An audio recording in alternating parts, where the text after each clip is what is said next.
So hey guys, what's up? So it is back with new another video. So basically guys, आज के इस video में we gonna discuss 2026 की TCS NQT exam 3 अप्रैल के first shift के coding questions. So very first thing is what, आपको एक बात बताना चाहता हूँ. अगर आप मोस्ट ऑफन अगर सिर्फ स्पेसिफिकली अगर कोडिंग क्वेश्चंस की बात की जाए या फिर कोडिंग प्रॉब्लम्स की बात की जाए जो कुछ भी अभी तक के शिफ्ट में आ चुके हैं, then I just tell you one single thing. Most often वो एरे बेस है, डेटा स्ट्रक्चर लीनियर है, एरे बेस है. एंड यहाँ पे अगर आप बात करो कि पैटर्न्स कौन से लगेंगे, तो मोस्ट ऑफन पैटर्न्स 2 पॉइंटर के बेस पे है और पैटर्न्स 2 पॉइंटर के बेस पे आप समझो कि अप्रोचेबल है. आपको वेरी करने होंगे और बहुत सारे पैटर्न्स है जो आप लगा सकते हो. But I observe one thing, आप भी नोटिस करोगे वो बात कि मैक्सिमम सम ले लो less than equals to target, उसके बाद किंग्स आर्मी ले लो, और अभी इस थर्ड शिफ्ट में लेटेस्ट आया हुआ प्रॉब्लम कडांस एल्गोरिथम के हेल्प से सॉल्व होने वाला, उसका नाम है एग्जैक्टली हम सब एरे के मैक्स को फाइंड करेंगे. तो ये तीनों प्रॉब्लम्स को अगर आप देखो तो ये रिकर्शन से 100% सॉल्व हो सकते हैं. समझ लो. तो इनमें अगर आप पैटर्न वाइज जाओगे, 2 पॉइंटर्स वगैरह लगाओ, 3 पॉइंटर्स लगाओ, या फिर किसी टेम्पररी वेरिएबल को स्टेट कांस्टेंट लगा के पॉइंट्स को इधर उधर हमें स्विच करना है. बट इतना कुछ करने के बाद भी अगर सिंपल फॉर्म में एक बात बताओ कि सभी में अगर 100% अगर रिकर्शन लग रहा है, देन सिर्फ रिकर्शन करके सभी प्रॉब्लम तो सॉल्व हो ही जाएंगे ना. तो ये पॉइंटर्स के बारे में तो हम पता लगाएंगे ही, बट रिकर्शन सीखना I guess is just a must and mandatory thing for you. तो चलिए ज्यादा बात नहीं करते, एग्जैक्टली सीधा क्वेश्चन पे जंप करते. तो वेरी फर्स्ट थिंग इज, पहला क्वेश्चन इजी आता है आपको बताया. तो क्यों क्वेश्चन कैसे आया? पहला क्वेश्चन आया था स्पीड कैलकुलेट करने के लिए. आपको सिंपल आवर्स में नहीं, सॉरी, आपको मिनट्स में टाइम दिया गया होगा और किलोमीटर्स में डिस्टेंस दिया गया होगा. आपको फाइंड करना है स्पीड. सिंपल स्पीड का फॉर्मूला हमें पता है, distance upon time, but the constraint was हमें टाइम मिनट में दिया गया होगा, तो हमें उसको हावर में कन्वर्ट करना है, क्योंकि वहां पे क्लियरली मेंशन किया हुआ है कि हमें पूरा पूरा पूरा जो भी आउटपुट है वो हमें किलोमीटर पर आवर के फॉर्मेट में, उस रेशियो में, उस हेल्प से हमें स्टेट करना है, प्रिंट करना है. तो चलिए सबसे पहले उस क्वेश्चन को ही देख लेते हैं और देखते हैं वहां पे टेस्ट केसेस वगैरह कौन सी थी एंड ऑल दोस थिंग्स. हालांकि ये जो प्रॉब्लम है ये बहुत सिंपल है, आप तो देख के ही समझ जाओगे. There is no any big deal for this. तो चलिए इसको देखते हैं. तो सबसे पहला सवाल जो TCS NQT 2026 3 अप्रैल के फर्स्ट शिफ्ट में आया था, that is quite easy. Question था कि हमें स्पीड कैलकुलेट करनी है. तो यहाँ पे इनपुट क्या होगा? इनपुट सिंपल ही है कि डिस्टेंस दिया होगा, बट हमें बताया कि स्पीड हम कैलकुलेट करते हैं किलोमीटर पर आवर, और यहां पे भी पूछा वही गया है, बट आपको टाइम दिया गया होगा मिनट्स में. तो आपको सिंपल यही करना है, सिर्फ दिए गए टाइम को आवर्स में कन्वर्ट करना है और स्पीड के फॉर्मूले में दोनों वैल्यूज मतलब डिस्टेंस और टाइम ऐड करके हमें फाइनल किलोमीटर पर आवर के हिसाब से स्पीड को प्रिंट करना है. बस that's quite simple. But I always suggest you, problem कितना भी आसान हो पहले पूरा पढ़ लिया करो. तो चलिए हम प्रॉब्लम पढ़ते हैं और देखते हैं एग्जैक्टली उन्होंने हमें क्या क्या बताया. तो सबसे पहले हमें दिया गया है कि हमें जो टाइम मिलेगा वो किलोमीटर्स में मिलेगा और जो टाइम मिलेगा वो मिनट्स में मिलेगा. सॉरी, डिस्टेंस किलोमीटर में मिलेगा और टाइम मिनट्स में मिलेगा, राइट. तो हमें क्या करना है, सबसे पहले हमें टाइम को कन्वर्ट करना है इनटू आवर्स. देन हमें क्या करना है, कैलकुलेट करना है speed in the format of, देखो यहाँ पे किलोमीटर पर आवर के फॉर्मेट में हमें निकालना है, but using the formula. Formula तो हमें पता ही यार, उसमें तो कोई दिक्कत ही नहीं, और उन्होंने भी दे के रखा है. तो यहाँ पे ये जो दो बातें ये समझने की बात है. सबसे पहले इंपॉर्टेंट बात यही कि उन्होंने बोला है कि there must be in range of 1 to 60 minutes. ये दी गई है मिनट्स के लिए रेंज. अगर इससे अगर 1 से अगर कम आता है और 60 को अगर एक्सीड कर जाता है, देन डेफिनेटली हमें प्रिंट करना है error. That's quite simple thing. उसके बाद हमें दिया गया है कि हमें जो आउटपुट है स्पीड जो हमें प्रिंट करना है, दैट शुड बी इंटीजर. और बाद में लिखा है फ्लोर वैल्यू. फ्लोर वैल्यू देख के कंफ्यूज मत हो. फ्लोर वैल्यू सिंपल यही है, less than equals to value. अगर आपको दिया गया है 3.7 तो हम लिखेंगे 3. अगर आपको दिया गया है -4.5 तो हम लिखेंगे -5. समझ लो, less than equals to value को हम फ्लोर वैल्यू कहते हैं. कंप्लीट इंटीजर को समझ लो. तो इनपुट दिया गया है डिस्टेंस 30 किलोमीटर, टाइम दिया गया है इन मिनट्स 30 मिनट्स. हम डिवाइड करेंगे उसको by 60 to convert it into the hours, and after that will divide that certain amount of time into the hour. We have been just recently calculated that, and we'll divide that particular amount of time into the distance, right? तो चलिए इसका code देखते हैं. So let's dive into the code, and हमने यहाँ पे जावा में code लेके रखा है. तो सबसे पहले बात तो यही है कि हमने इन डिस्टेंस डिक्लेयर कर दिया, जो हमें इनपुट वगैरह लेना है हम ले सकते हैं वहां पे. उसके बाद टाइम हमने ले लिया उस फिलहाल के लिए, इस टेस्ट केस के लिए.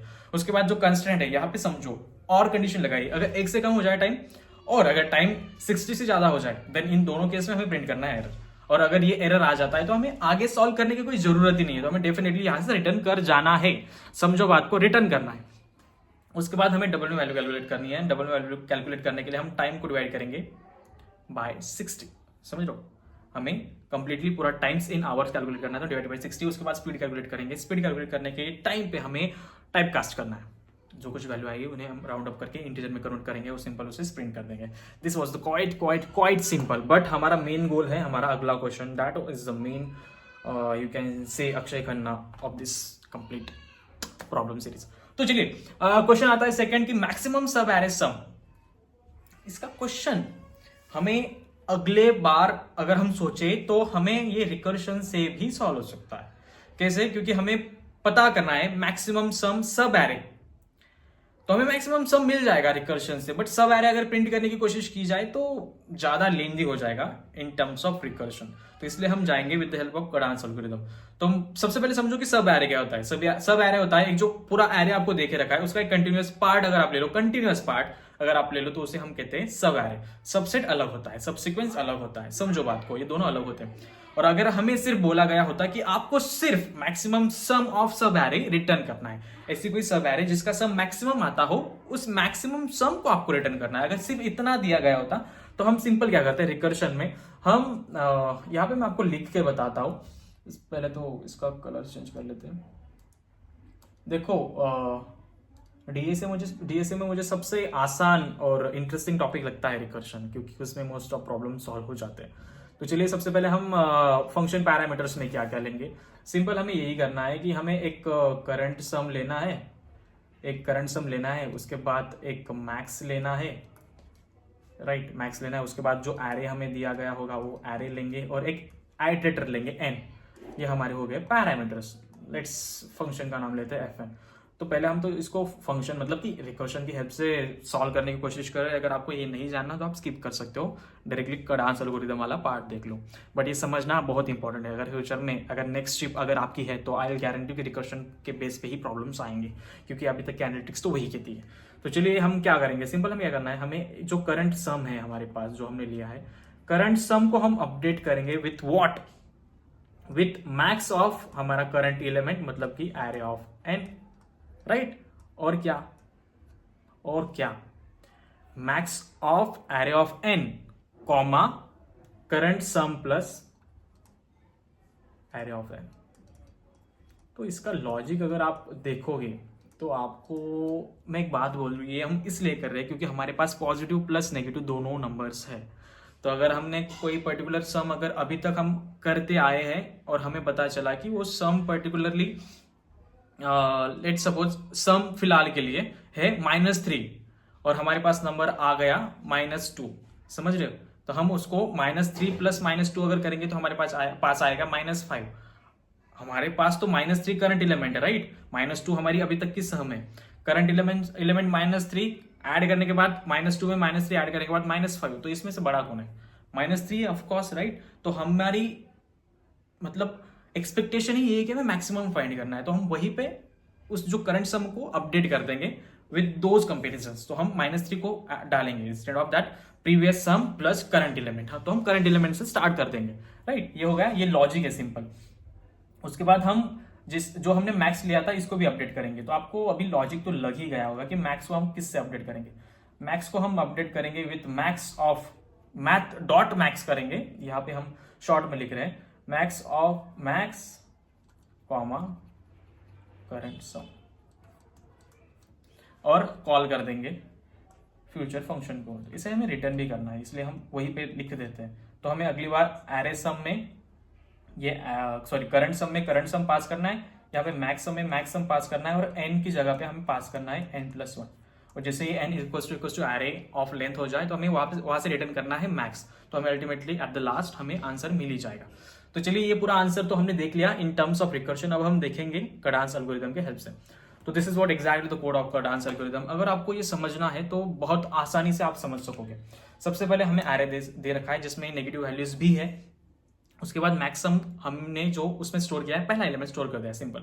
उसके बाद करंट सम में भी हमने पहला एलिमेंट स्टोर कर दिया है। उसके बाद हम आते हैं स्टार्ट पर, एंड पर, टेम स्टार्ट पर। आप यहाँ पे बोलोगे यार कडांस एल्गोरिथम है, यहाँ पे तो टेम स्टार्ट कहाँ से आ गया? बात को समझो, उन्होंने आपको बोला है कि प्रिंट करना है, सिर्फ सम रिटर्न नहीं करना है, प्रिंट भी करना है। देखो पॉज लो, ये 2-3 सेकंड की रील नहीं है, ये पूरा मतलब TCS एनपीटी जो हाईएस्ट पैकेज देती है, ये उस अंडरस्टैंडिंग के लेवल पे बनाया गया वीडियो है, इसलिए टाइम दो। टाइम लगता है समझने के लिए, टाइम लगता है। अगर फर्स्ट टाइम में नहीं समझे तो खुद को वक्त दो, समझ में आ जाएगा। पैटर्न है कडांस एल्गोरिथम, बट उसे अपडेट किया हुआ है, क्योंकि हमें क्या करना है, हमें पूरा सब एरे भी प्रिंट करना है। मैं बोल रहा हूं भी प्रिंट करना है। तो सबसे पहले स्टार्ट ले लिया, एंड ले लिया, टेम स्टार्ट ले लिया, तीनों को जीरो कर दिया। अब हम सीधा आइट्रेशन पे फोकस करेंगे। सबसे पहले हमने 1 से लेकर तक एंड तक आइट्रेशन स्टार्ट कर दिया फॉर लूप में। तो हम यहाँ पे क्या कर रहे हैं, हम यहाँ पे वही कर रहे हैं जो हमने रिकर्शन में किया था। हम क्या देख रहे हैं, अगर अपना करंट एलिमेंट अगर हमारे सम में प्लस हुआ, करंट एलिमेंट सम में प्लस हुआ तो एक वैल्यू बनेगी। लेट सपोज मैंने जैसे बोला कि करंट सम हमारा -3 है, करंट सम -3 है, करंट एलिमेंट -2 है। यही पे देख लेते हैं, सॉरी यही पे देख लेते हैं। लेट सपोज हमारा जो करंट एलिमेंट है वो है -3, और जो सम है हमारे पास फिलहाल के लिए है -2, राइट।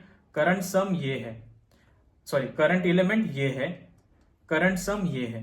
तो हम यहाँ पे कंपेयर क्या कर रहे हैं, जो हमारा ये -3 है, अगर ये ग्रेटर हुआ किसके, इसके और इसके एडिशन के, और अगर हमने इसका एडिशन किया तो 5, तो क्या बोल रहा है कि जिस किसी नोड पे आपको ये कंडीशन मिले, मतलब कि अगर आप इतने एलिमेंट्स तक आए और आपने एलिमेंट्स ऐड किए और आपको एक सर्टेन अमाउंट पे पता चला कि इसके बाद अगर हम इस अगले नंबर को ऐड कर रहे हैं तो ये अगला नंबर इस पूरे सम से ग्रेटर हो रहा है, मतलब कि यहाँ पे कुछ तो भी दिक्कत है माइनस माइनस होकर कि ये अगली बारी खत्म हो जाएगा, इसकी वैल्यू कुछ बची नहीं रही, राइट। तो आप क्या करोगे, इस करंट सम को अपडेट कर दोगे इस एलिमेंट से, मतलब कि इससे आगे आप एलिमेंट्स अभी काउंट करने जा रहे हो। अभी आपने इस जो भी पहले आपने जो काउंट किया था, जो भी आपने पहले कैलकुलेट किया था, आप उसको वहीं पे छोड़ रहे हो, अगले एलिमेंट से आप कैलकुलेशन करना स्टार्ट कर रहे हो। तो हम क्या करेंगे, सिंपली हमारे करंट सम में अपना वो जो फर्स्ट एलिमेंट है वो ऐड कर देंगे और टेम स्टार्ट को हम अपडेट कर देंगे। टेम स्टार्ट मतलब हमारा temporary starting element, temporary starting element हमने सिर्फ पॉइंटर रखे हैं बाद में फ्यूचर के लिए अपडेट करने के लिए। उसके बाद हमने क्या किया,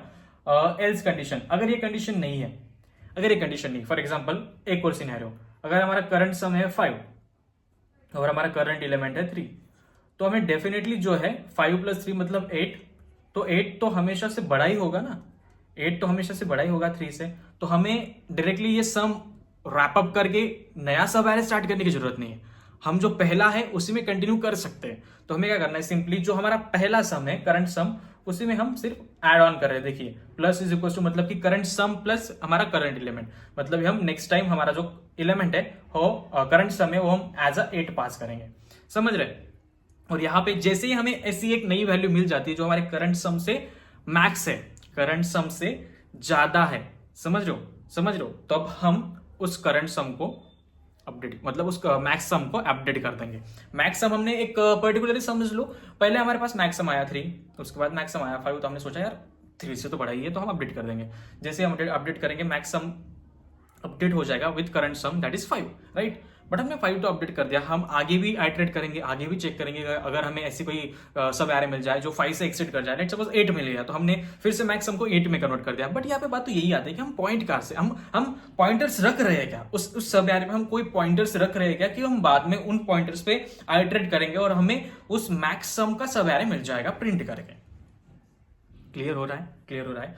तो उस पॉइंटर्स को हमें भी अपडेट करना होगा, राइट। तो अपडेट करने के लिए हम क्या कर रहे हैं, सिंपली जो हमने मैंने पहले ही बोला था, जो स्टार्ट है और एंड है, ये जो पॉइंट है मेन पॉइंट है, ये ही हमें फाइनल आंसर देंगे। स्टार्ट और एंड की फाइनल वैल्यू यही होगी कि जो सब एरे है उसका स्टार्टिंग पॉइंट, सब एरे का एंडिंग पॉइंट ही हमारी एक्चुअल वैल्यू होगी स्टार्ट और एंड में। तो हम क्या करेंगे, हमारे स्टेम स्टार्ट को अपडेट कर देंगे, समझ लो, टेम स्टार्ट को अपडेट करेंगे। स्टेम स्टार्ट तो ऑलरेडी वही पे था जहां पे हमने न्यू एरे स्टार्ट किया था। अगर हमें न्यू एरे में अगर मैक्सिमम मिलता है तो वही हमारा न्यू एरे हमारा स्टार्ट और एंड हो सकता है। तो हम उस न्यू एरे जो टेम स्टार्ट में स्टोर करके रखा है वो हम यहाँ पे डाल देंगे स्टार्ट में। अगर कंफ्यूजन लग रहा है तो एक बार फिर से देखना, एंड को हम सिंपली वहां तक ले जाएंगे जहां तक हमारा फिलहाल के लिए अपना आय है, क्योंकि हमने वहां तक कैलकुलेट किया है। हो गया इतना बात। तो अभी हमें करना है सिंपली प्रिंट करना कोई बड़ी बात नहीं है, सिंपल आपको यही करना है। आपको पहले तो एक प्रिंटिंग स्टेटमेंट रखनी है जहाँ पे आपको ये स्क्वायर ब्रैकेट रखना है। उसके बाद हम आइटरेट कहाँ से करेंगे, वेरी सिंपल, स्टार्ट से आइटरेट करेंगे एंड तक, समझ लिया। उसके बाद क्या करेंगे, सिंपल हर एक बार एलिमेंट को प्रिंट करेंगे, बट यहाँ पे हम एलएन नहीं लगा रहे, मतलब न्यू लाइन नहीं चाहिए। और यहाँ पे कंडीशन यही है कि जब हम लास्ट एलिमेंट में आ जाए तब वहाँ पे हमें कॉमा नहीं देना, समझ लो। अगर यहाँ आ गए 1 2 3 4, यहाँ पे हम कॉमा देंगे, बट अब जब हम 4 पे आ गए, यहाँ पे एंड है, राइट, यहाँ पे एंड है, तो आई अपना अगर यहाँ पे आ गया 4 पे, तो यहाँ पे हमें कॉमा नहीं देना, यहाँ पे हमें कॉमा नहीं देना, सिंपल हमें ये ब्रैकेट देना है, इसलिए ये कंडीशन लगाई है। समझ गए, समझ गए। क्या इसको ड्राई रन करने की जरूरत है, क्या इसको ड्राई रन करने की जरूरत है?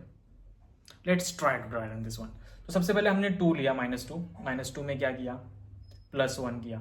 -2 में +1 करने के बाद वैल्यू क्या मिलेगी, -1। तो -1 से तो 1 ज़्यादा ही है ना, तो हम करंट सम अपडेट कर देंगे विथ 1, प्लस उसमें करेंगे -3, हमें क्या मिला -2, समझ रहे हो, -2 मिला। तो -3 से -2 ज़्यादा ही है, समझ लो, -2 ज़्यादा ही, तो हम कंटिन्यू करेंगे। फिर हम उसमें 4 ऐड करेंगे। ऐसे करते करते अगर हमें कभी भी अगर एक नया एलिमेंट मिला कि नया सम मिला है, तो हम उनको स्टार्ट और एंड में प्लॉट कर देंगे, स्टार्टिंग टेम्पररी स्टार्ट से, एंडिंग करंट आई से, और उन दोनों को हम फाइनली आइटरेट करेंगे हमारे पूरे सॉल्यूशन को प्रिंट करने के लिए। हाँ, तो यही था पूरा वीडियो और यही था पूरा अप्रोच। हमने आपको रिकर्शन की हेल्प से भी समझाया, पॉइंटर्स की हेल्प से भी समझाया, कडांस एल्गोरिथम को एडवांस करके कैसे हम इस पूरे सॉल्यूशन को डिराइव कर सकते हैं वो भी देखा। सभी टेस्ट केसेस में पास होगा, ऐसा एक पर्टिकुलर सॉल्यूशन है। इसकी पूरी नोट्स, ये पूरा सूडो कोड, आपको ये पूरा कोड मिल जाएगा। I just drop this into the comment box. अगर आपको वीडियो अच्छा लगा हो then just keep motivating us यार, मोटिवेशन की बहुत ज़्यादा जरूरत है। Just do 1 like and just leave a beautiful comment for us, and we'll just create a very beautiful and such an amazing video for you. So till that, keep learning and keep progressing.